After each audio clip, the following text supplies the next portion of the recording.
Hey guys, it's Peyton and today I'm going to be talking about my favorite books of 2021. I read 80 books exactly this year and I'm only going to be talking about 10 books out of those 80 books that really blew me away. I enjoy so many books. Most of the books I read I super duper enjoy, but they won't reach a level of like favorite book of all time. I'll really enjoy them, but it's just like not quite there. Some of these books are the ones that really were up there forever, like this is a new favorite book of all time, and the other ones are like, I really like this one, like this is a favorite of this year, but is it a favorite book of all time? I don't know. Like, it's honestly so hard. I've never made a video about favorite books of all time. I have so many books I've read in my life and I've loved so many of them. I've disliked many of them too, so stay tuned for my most disappointing books of the year video because that is coming too. Might as well just go ahead and get into these 10 books that I super duper enjoyed. Let me know if you loved these books too, or what were your favorite books of the year in general. The first one that I super duper enjoyed was Counting Down With You by Tashi Boyan. If you can't tell by my amount of tabs in here, I was obsessed with this book and I actually recently met the author at Y'all Fest. That was so nice. She was super cool. Her energy is amazing. This one is about a girl where her parents are going to Bangladesh because that is where they're from. They're visiting some family and she is left at home for I think like a month. It's her and her grandma and I believe she has a brother too, so it's all of them, and she feels like this is the month where she needs to live out all of her wildest dreams because her parents are super strict, so she's trying to do all the things in 1 month. But her teacher forces her to say yes to tutoring the popular wild dude of the school, Ace Clyde. And this sounds so cliche and stupid, but honestly, it is so good. You fall in love with this romance so heavily that you're literally squealing as everything happens. So she loves books. He's over here buying her books, hardcover books. He is like so adorable, and honestly, it's one of those books where the main dude has literally no flaws, so if that's gonna bother you, maybe just know that before going into it. But the author did it on purpose. She said, my main character Karina, it's Karina, right? Yeah. My main character Karina deserves the best of the best, even if it's not realistic, because you know, every dude, every girl, everyone has their flaws, like no one's perfect, but this was just like something to be swept away into a fantasy freaking dream, and wanting things like this to be real, but knowing it's not real, but just enjoying the fact that it's a thing for a while. This was just an absolutely adorable read, and I just could not get enough of this book. I read it so fast, and it's really hard to get me invested in like YA contemporary romances these days. I just don't die for the chemistry lately. I've read so many in my life, so it's just reached a point where it's hard to find one that really grasps my attention, and I just fall in love with both of the characters and their dynamics so much. But this one just worked so well for me, and I highly recommend it. It just will make you cry out of feelings for how cute these characters are. Like, I just can't get over how many tabs I put in this, and they're mostly pink tabs, which is for romance. I was dying over this book. Next book I really freaking loved this year was Pretty Girls by Karen Slaughter. I've been getting into adult thrillers lately, and this one definitely was one of the first ones I read. And honestly, reading such a hardcore thriller as this one was a chaotic move for me, but I found this really cheap at my used bookstore. I also found the audiobook from my library, and I just read this so freaking fast. It's about two sisters who haven't talked in for freaking ever. It's been 20 years since Claire and Lydia last spoke. Bro, I'm trying to remember what happened. Their sister vanished when they were younger. She has been missing. They never found a body or anything. Recently, 20 years later, there has been a crime, or like maybe several crimes. I think it's just one big crime that seems very similar to their sister's crime. They have like grown apart. They don't talk to each other anymore. All of their family kind of has issues because what happened to their sister was just so traumatizing for their family, and sometimes that can either make families grow closer or tear them apart because they all deal with the grief and the pain, especially the unknowing aspect, not knowing what really happened to their sister and their daughter, you know? They don't know what happened. There's no closure. So they're finally trying to get closure because they think that this could possibly be connected and it's the same person. This is one of the most gruesome and terrifying books I've ever read. I like severely warn anybody that's trying to to read this. It is so disturbing. It chills you to your bone. It is so freaking scary, and like things like sexual assault, violence, gruesome gore, like things like that, like do not jump into this book lightly. It is absolutely amazing. It is literally like enthralling. You cannot step away from this book once you start, unless obviously like if that triggers you, like you're not gonna want to read any more of it. I just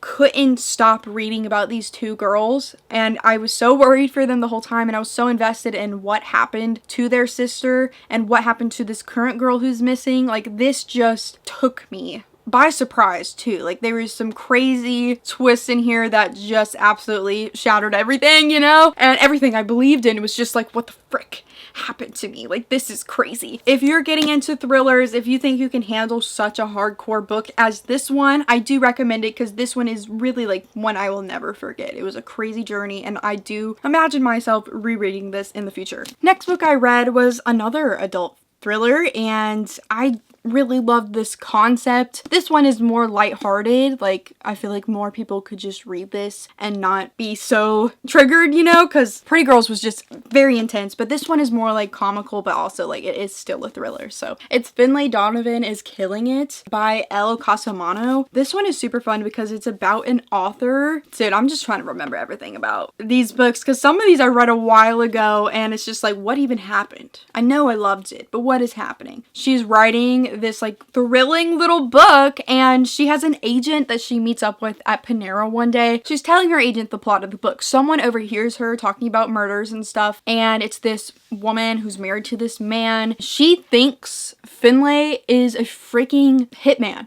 Like she thinks she murders people for money. So she's trying to hire her to kill her husband. She needs money because she's like a divorced mother right now, and she's kind of struggling, and she's been struggling to write her book. She hasn't really written a breakout novel yet. She needs money, so she ends up accepting this offer, and it's kind of crazy what happens in this book, and it's comical, but also, you know, she's trying to murder this dude, so that's not very good of her. The crazy shit that goes on in this book was just so much fun, and I just ended up like being obsessed with it, and I think there's going to be like a TV show of this, but I do not trust it because the freaking person behind Pretty Little Liars is trying to do this book, and no, I don't trust her with anything ever again. She ruined that show. Goodbye. This one is going to be a series, so there's going to be more books, and honestly, it's just such a fun concept, and I can't wait to see like more adventures from Finlay. Like this was just a really good, gripping book. I can't stop thinking about it type shit. Why am I talking about all of the thrillers? Next one is a YA thriller that I made a whole ass video about because I was so obsessed with it, and you might know what it is. A Good Girl's Guide to Murder by Holly Jackson. I felt like I read this quite a long time ago now, but it was earlier in this year. I made a video just gushing about this book because it was just so thrilling to me. I stayed up till 6 a.m. reading this. Obviously, it's thrilling. It's a freaking thriller. I could not stop reading this. I read like one chapter one night, and then the next night I picked it up again, and then I just read the whole ass thing till 6 a.m. because I could not stop this freaking journey. And this is the book I've been throwing at everybody, just begging them to read it, you know? I've bought 2 people this book so far, and you know, it might continue because this one is just so awesome. This girl is doing her senior project. A few years ago, this girl named Andy got murdered in their town, and the guy that everyone says murdered her was this guy named Sal. So it says in the description, he ends up killing himself after the murder occurs. Everyone thinks that story is solid and there's nothing more to it, but Pip knew Sal. She didn't know him very well, but she just doesn't believe that what the police and the whole town thinks happened is what really went down. So with her senior project, she is going to be exploring the murder and the life of Andy Bell and Sal Singh so they can figure out, is it really what happened? And she might start uncovering some crazy shit that she never even thought would actually happen. She's interviewing people around town, so people are getting word of what she's doing, and she might start getting some threats. It's a crazy journey. It's now a trilogy. I've read the sequel of it too, but I haven't read the third one. But if you want to watch my review of this video, it's spoiler free and I'm just gushing about it. I will link it in the cards so you can go watch it. And I also have a reading vlog for the second one that's also spoiler free. When I finally read the third one that came out in like September, I will probably have some sort of vlog or something with it because I've already done it for the other 2. Next favorite book of the year is Get a Life, Chloe Brown by Talia Hibbert. Now this one is the first in a companion trilogy. I haven't read the other 2 two in the trilogy yet, but this one I just absolutely fell in love with, and I have a reading vlog of me reading this as well, so you can check that out in the cards. This is about a chronically ill girl. She has fibromyalgia. She is super rich. She's part of a really rich family, so she's been living with her family her whole life. She hasn't really needed to move out. They have like a whole really big house, so it's not like suffocating to live with her family or anything, but she decides she wants to get a life. Like, she's been sick, she hasn't been doing anything with her life at all. She feels like she's missed out on life. She makes a list of things to do that she thinks will get her a life. She ends up meeting this guy. He's like the handyman at the apartment complex that she's at. Like, he works for the place, but he also lives there. She runs into that guy and they kind of don't like each other at first, but then they end up liking each other. He finds out about her get a life list, so they start doing some of the lists together, and we have both of their perspectives in this book, and I just equally fell in love with both of their characters. They both have their own flaws and struggles. I just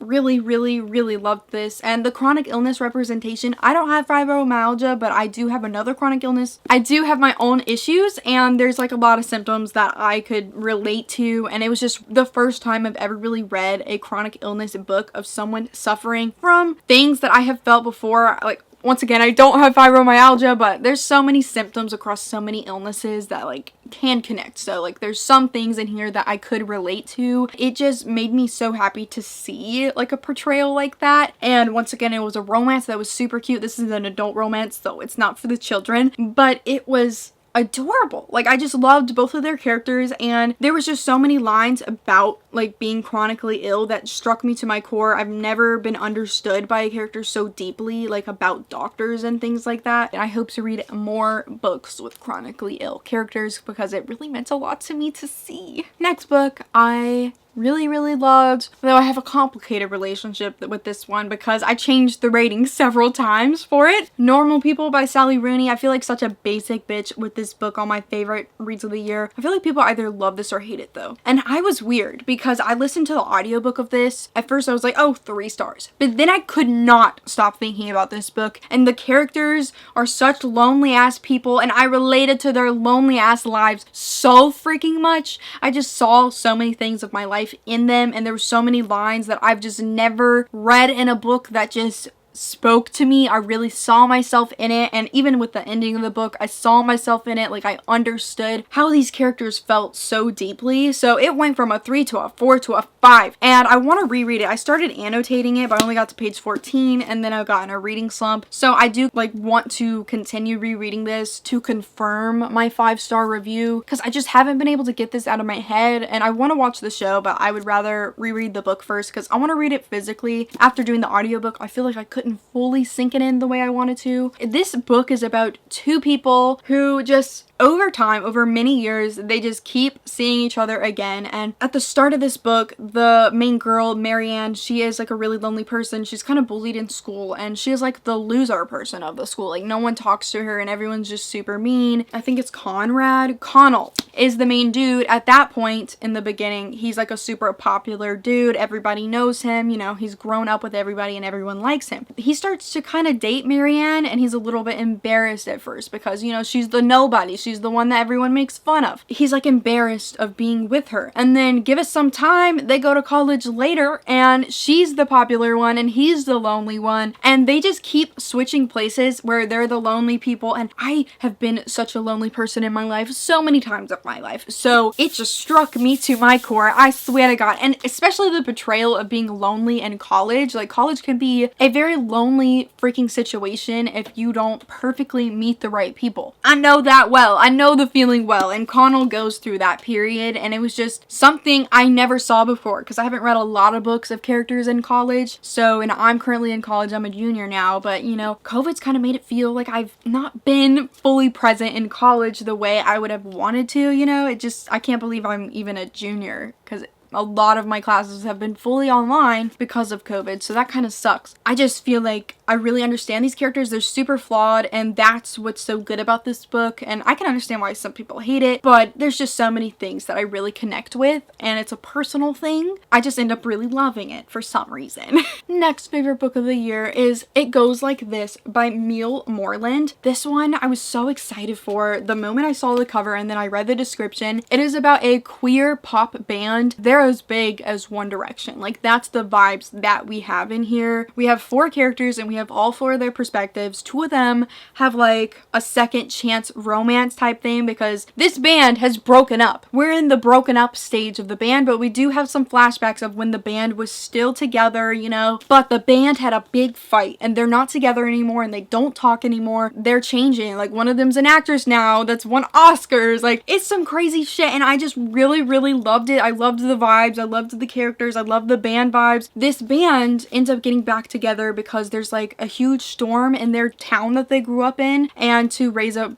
fundraiser for it, they are doing one last concert to get a bunch of money to help the town, and they're like, should we be a band again or not? This was really cool because we have one, a sapphic romance, her, she's a legend, and then I always forget everybody's names. Steph is non-binary, and I thought the portrayal of that was just so good, and I'm not non-binary myself, so I can't review it from that lens, but I just thought it was really great. And we had conversations about how they were always called a girl band and how that always really bothered Steph because they were realizing that they don't feel like they're a girl. Just imagine all that pressure, being so famous and making those realizations and like feeling so suffocated by that title of girl band. I just love this book so much, and I just thought it was so well done, and I love all the characters, and I just love the vibes. The freaking teen band vibes. I want to read every book like that. Next book I am obsessed with from this year is Ace of Spades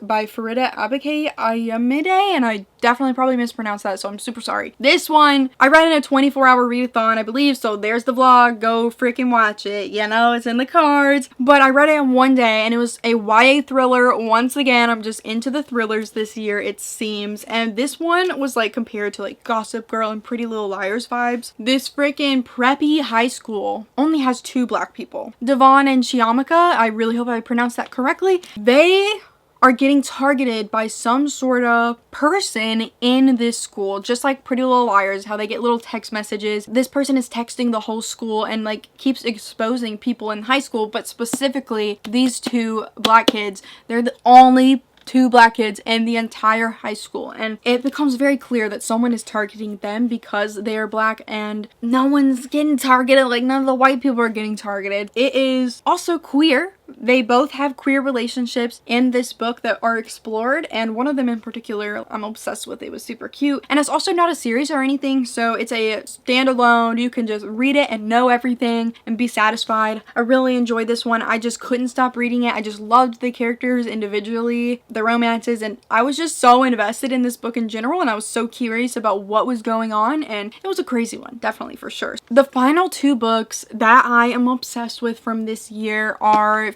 by the same author, and I feel like annoying for doing that, but I just was so obsessed with both of these books, and I read them towards the end of the year, and I'm just obsessed with this author in general, and I can't wait to see what they write next. So the first one is The Song of Achilles by Madeline Miller. Absolutely obsessed with this one. This is a Achilles mythological reimagining, or what is the thing, like a retelling. Achilles has had a friend in mythology named Patroclus. For years, many people have deduced that they possibly were lovers, so this is gay. And it's Achilles and Patroclus's romance and all the crazy shit they went through. They met each other as boys, and then we see them become adults, and then they fight in the big Trojan War. We fall in love with these 2 boys and their romance that goes on from years and years and years. They are friends first, and then slowly they become lovers, and I just cared for them so deeply, and I wanted the best for them, but also I know the mythology, so like I knew some crazy shit was gonna go down, but I just didn't care. Like, I had to keep reading. I loved them and I just wanted the best. I wanted to see them thrive, and it just kept getting worse and worse as the book went on.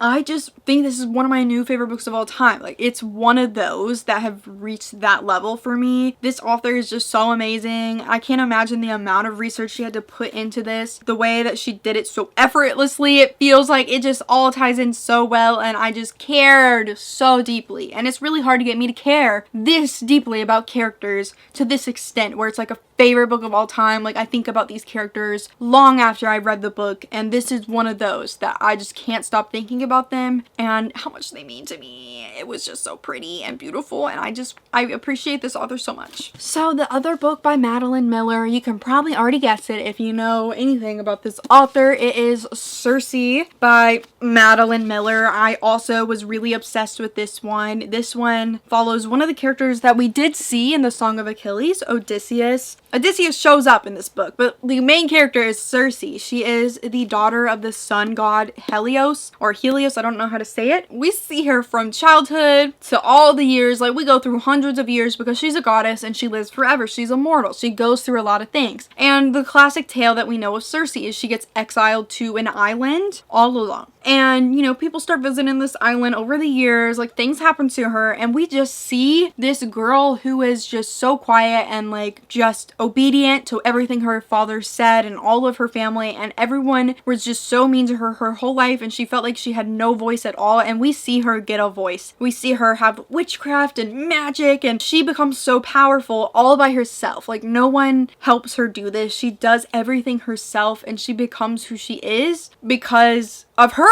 Like, no man, nothing did it for her. She was a queen. The ending of this book, I didn't know much about Cersei, to be honest. So this one was more of a mystery to me than the Song of Achilles. I didn't really know much about this character because I haven't read the whole Odyssey. I just cared. Just like this. Like, this author is really well done with making you care so deeply about these mythological characters. When you read about mythology and everything, like, you don't often feel so deeply for those characters. They just don't feel very fleshed out. I just never cared. But these books make you care for them so much, and it gives you a backstory, and it dives in so deep with these characters. It's so well thought out. Apparently her next book is about Persephone, and I cannot wait for that one. She's just given it to me. I just care about this author so much now. She's definitely my new Insta-buy author. So those are my favorite books of 2021. I loved them so much. I hope you did too if you read any of these books, and I hope you had some books that you loved this year as much as I loved these books. Thank you guys so much for watching this video. Like it, comment down below. Have a good day. Please subscribe. Make sure to follow all my social medias, which are linked down below, and go click the bell button, which is right by the subscribe button, which you should already clicked, and goodbye.